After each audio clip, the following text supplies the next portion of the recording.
ഇന്നൊരു നാടൻ കരിമീൻ മപ്പാസാണ് ഉണ്ടാക്കാൻ പോകുന്നത്. അപ്പോൾ കരിമീൻ ഫ്രൈ ചെയ്യാതെയാണ് ഇത് ചെയ്യുന്നത്. അപ്പോൾ ഇതെങ്ങനെ ഉണ്ടാക്കുന്നത് നോക്കാം. വീഡിയോയിലേക്ക് പോകുന്നതിന് മുമ്പായിട്ട് ചാനൽ ആദ്യമായിട്ടാണ് കാണുന്നതെങ്കിൽ സബ്സ്ക്രൈബ് ചെയ്യാൻ മറക്കരുത്. തൊട്ടടുത്തുള്ള ബെലൈക്കൺ പ്രസ് ചെയ്ത് ഓൾ നോട്ടിഫിക്കേഷൻ എനേബിൾ ചെയ്യാനും മറക്കരുത്. ഞാനിവിടെ 2 കരിമീനാണ് എടുത്തിട്ടുള്ളത്. ഇതൊരു 1/4 കിലോ തൂക്കം ഉണ്ടാകും. ഇതെല്ലാം കഴുകി വൃത്തിയാക്കി ക്ലീൻ ചെയ്ത് വെച്ചിട്ടുള്ളതാണ്. ഇതങ്ങ് മാറ്റി വെച്ചേക്കാം. അപ്പോൾ ഒരു പാൻ എടുക്കുക. ഒരു പരന്ന പാനാണെങ്കിൽ അതാണ് നല്ലത്. ഒരു 3-4 ടേബിൾ സ്പൂൺ വെളിച്ചെണ്ണ ഒഴിച്ചു കൂടാകുമ്പോൾ അതിലേക്ക് 1/2 ടീസ്പൂൺ കടുക് ഇട്ട് പൊട്ടിക്കാം. കടുക് പൊട്ടി വരുമ്പോൾ കുറച്ച് കറിവേപ്പില ഇട്ട് കൊടുക്കാം. ഇനി ഇതിലേക്ക് 2 ചെറിയ സവാള കനം കുറച്ച് നീളത്തിൽ അരിഞ്ഞതാണ് ചേർക്കുന്നത്. അപ്പോൾ മീഡിയം സൈസൊക്കെ ആണെങ്കിൽ 1.5 എണ്ണം മതി. ഇനി ഇതിലേക്ക് 4 പച്ചമുളക് 2ആയിട്ട് കീറിയിട്ട് ചേർത്ത് കൊടുക്കാം. ആവശ്യത്തിനുള്ള ഉപ്പ് കൂടി ചേർത്ത് നന്നായിട്ട് ഇതെല്ലാം കളറൊക്കെ മാറി വരുന്ന വരെ ഇതൊന്ന് വഴറ്റിയെടുക്കാം.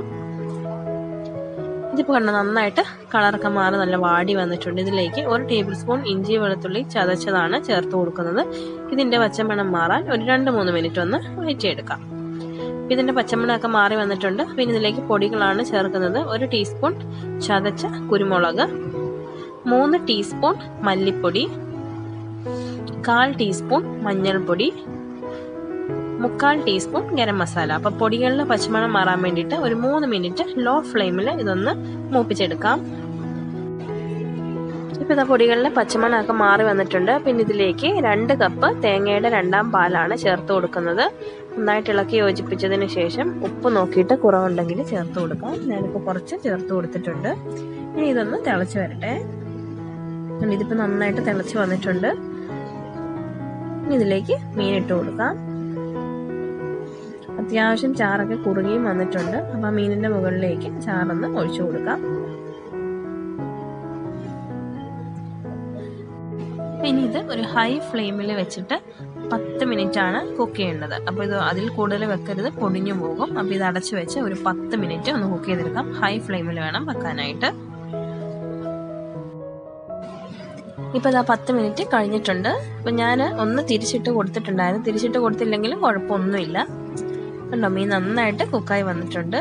പിന്നെ ഇതിലേക്ക് തേങ്ങയുടെ 1ാം പാലാണ് ചേർക്കുന്നത്, 1 കപ്പ്. അതിനുശേഷം ഒരു 1/2 ടീസ്പൂൺ കുരുമുളക് പൊടി കൂടി ചേർക്കുന്നുണ്ട്. എരിവ് കുറച്ച് കുറവായിരുന്നു. അത് കഴിഞ്ഞ് ഇങ്ങനെ ഒന്ന് ചുറ്റിച്ചു കൊടുത്താൽ മതി. പിന്നെ സ്പൂൺ ഉപയോഗിക്കരുത്. അപ്പോൾ കരിമീൻ നല്ല സോഫ്റ്റ് ആയിട്ടുള്ള മീനാണ്. അതുകൊണ്ട് സ്പൂൺ ഇട്ട് കുത്തി ഇളക്കിയാൽ ചിലപ്പം മീനൊക്കെ പൊടിഞ്ഞു പോകും. അതുകൊണ്ട് ഇങ്ങനെ ചുറ്റിച്ചാൽ മാത്രം മതി.